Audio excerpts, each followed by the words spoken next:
पवित्र ईसाई धर्म के व्यक्ति भगवान मानते हैं वो एक से अधिक हैं। वो ये तीनों देवता है, ब्रह्मा विष्णु महेश। ये समझ नहीं पा रहे, ये दिखाता हूं आपको, प्रमाणित करता हूं। ये देखिएगा, ये काल के पुत्र हैं। ये पवित्र बाइबल हम आपको पढ़ा रहे हैं। कुरान शरीफ हमने रख दी, अब हम ये पढ़ रहे हैं पवित्र बाइबल।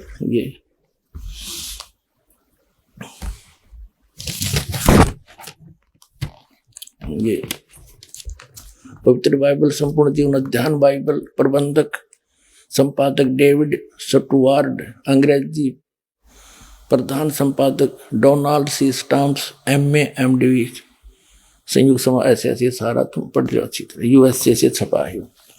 इसके हमने उत्पत्ति के यहाँ तक पढ़ लिया, फिर सांझ हुई, फिर भोर हुआ, इस प्रकार 6वां दिन हो गया।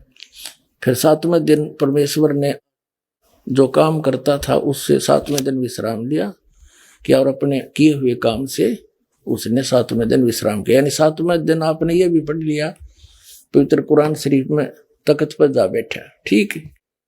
इसके बाद ये देखो, अब हम 8 पृष्ठ पर आगे उत्पत्ति ग्रंथ के, इसमें 7 नंबर। योहा परमेश्वर ने पूर्व की ओर अदन में एक वाटिका लगाई और वह आदम को जिसे उसने रचाता रख दिया।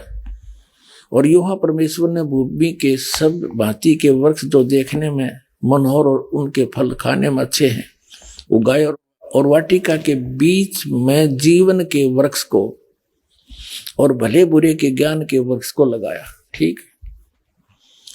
तब योहा परमेश्वर ने आदम को लेकर अदन की वाटिका में रखा और वह उसमें काम करे और उसकी रक्षा करे, ठीक है।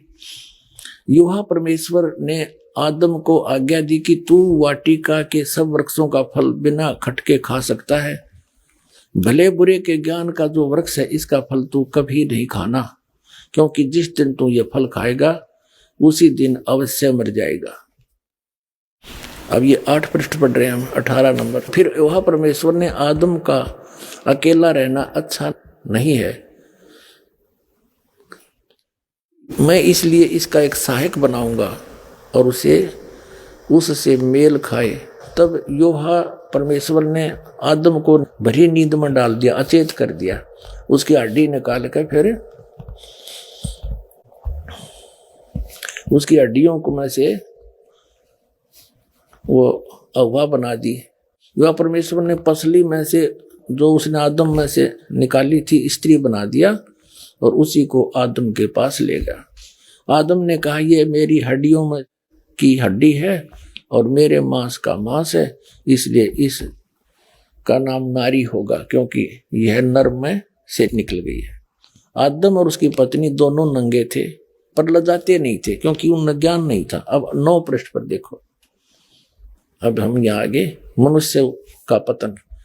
योहा परमेश्वर ने जितने बनेले पशु बनाए थे उनमें से सर्प धूर्त था। उसने स्त्री से कहा, हव्वा से कहा, क्या सच है कि परमेश्वर ने कहा है तुम इस वाटिका के किसी वृक्ष का फल ना खाना? स्त्री ने सर्प से कहा कि इस वाटिका के वृक्ष के फल हम खा सकते हैं, पर जो वृक्ष वाटिका के बीच में है इसके फल के विषय में परमेश्वर ने कहा है, न तो तुम इसको खाना और न इसको छूना, नहीं तो मर जाओगे। सर्प ने स्त्री से कहा, तुम निश्चय नहीं मरोगे, तुम खाओ इसको। वरन परमेश्वर आप जानता है कि जिस दिन तुम उसका फल खाओगे उसी दिन तुम्हारी आंखें खुल जाएंगी और तुम भले बुरे का ज्ञान पाकर परमेश्वर के तुल्य हो जाओगे। अतः जब स्त्री ने देखा कि उस वृक्ष का फल खाने के लिए अच्छा है, देखने में मन भावु है, बुद्धि देने के लिए चाहने योग्य भी है, तब उसने उसे तोड़कर खाया और अपने पति को भी दिया, उसने कहा। तब उन दोनों की आंखें खुल गई, उनको मालूम हुआ कि वे नंगे हैं, इसलिए उन्होंने अंजीर के पत्ते तोड़कर लंगोट बना लिए। ये योहा परमेश्वर जो दिन के ठंडे समय वाटिका में फिरता था बता, निराकार फिर फरेगा क्यों करे वाटिका में, फॉर्मलेस बतावे।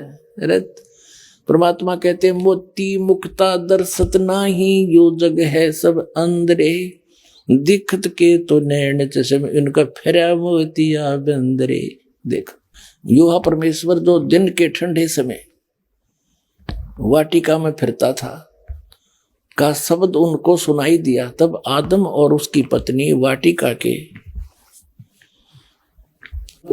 वृक्षों के बीच में यूहा परमेश्वर से छिप गए। तब यूहा परमेश्वर ने पुकार कर आदम से पूछा, तू कहाँ है? उसने कहा, मैं तेरा शब्द बारी में सुनकर डर गया, क्योंकि मैं नंगा था इसलिए छिप गया। उसने कहा, किस लिए तुम्हें बताया तू नंगा है? क्योंकि मैंने तो बड़ी बूझ बना के छोड़ रखा था। कति अज्ञानी, तेरे को किसी ने बता दिया तू नंगा है। देखो भगवान कह रहे हैं, जिस वृक्ष का फल खाने को मैंने तुझे मना किया था, क्या तूने उसका फल खा लिया है? आदम ने कहा, जिस स्त्री को तूने मेरे संग रहने को दिया है, उसी ने उस वृक्ष का फल मुझे दिया और मैंने खाया। तब यूहा परमेश्वर ने स्त्री से कहा कि तूने ये क्या किया? स्त्री ने कहा कि सर्प ने मुझे बहका दिया, तब मैंने खाया। अब डरते कहे बेचारे। अब हम आगे 10 पृष्ठ पे 9 पढ़ लिया। अब देखिए, आदम ने अपनी पत्नी का नाम हव्वा रखा, क्योंकि जितने मनुष्य जीवित हैं उन सभी की आदि माता हुई। अब यूहा परमेश्वर ने आदम और उसकी पत्नी के लिए चमड़े के अंगरखे बनवाकर उनको पहना दिए। बता, वो निराकार क्यों कर गिल के लांडेगा, कैसे घूमेगा? उसके कपड़े ले बनवा के और पराए उनता ही। देखो, फिर यूहा परमेश्वर ने कहा, मनुष्य भले बुरे का ज्ञान पाकर, देखो कमाल की बात है, हम में से एक के समान हो गया, इसलिए अब ऐसा न हो कि यह हाथ बढ़ाकर जीवन के वृक्ष का फल तोड़ के खा ले और सदा जीवित रहे। अपना आत्माओं, ये है निष्कर्ष इन सदग्रंथों का। अब जिसको ये अपना भगवान मानने हैं, कौन? ईसाई धर्म वाले।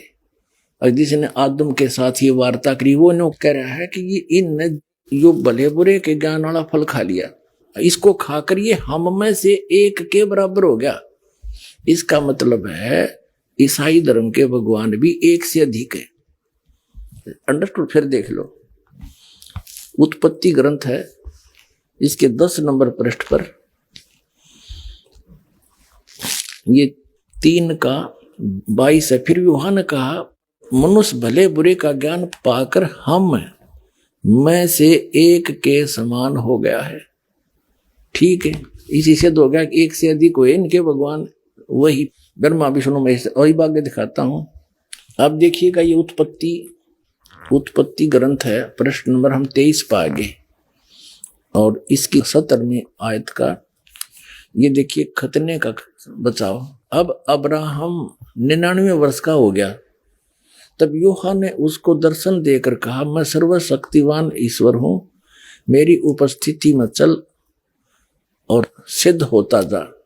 अब ठीक हो गया, सामने दिख है, अब सामने आ गया और दर्शन दिए, और फिर नो के गौदीज फॉर्मूला से तरह के जो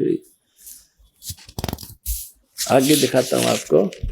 ये देखिएगा 24 पृष्ठ पे, 24 पृष्ठ पे यही उत्पत्ति ग्रंथ है, ये जेनेसिस बोल रहे इसको। इसकी 3 अतिथि 18। अब्राहम ममरे के बांज वृक्ष के बीच कड़ी धूप के समय तंबू के द्वार पर बैठा हुआ था। तब यूहा ने उसे दर्शन दिए। भगवान ने, ये यूहा कहें परमात्मा ने। उसने आंख उठाकर दृष्टि की तो क्या देखा कि 3 पुरुष उसके सामने खड़े।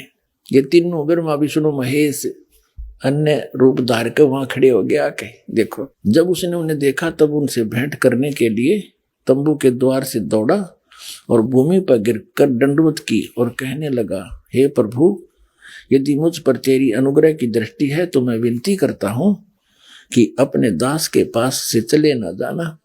मैं थोड़ा सा जल लाता हूं और आप अपने हाथ पांव धोकर इस वृक्ष के नीचे विश्राम करें, और मैं एक टुकड़ा रोटी ले आऊं और उससे आप अपने अपने जीव को तृप्त करें।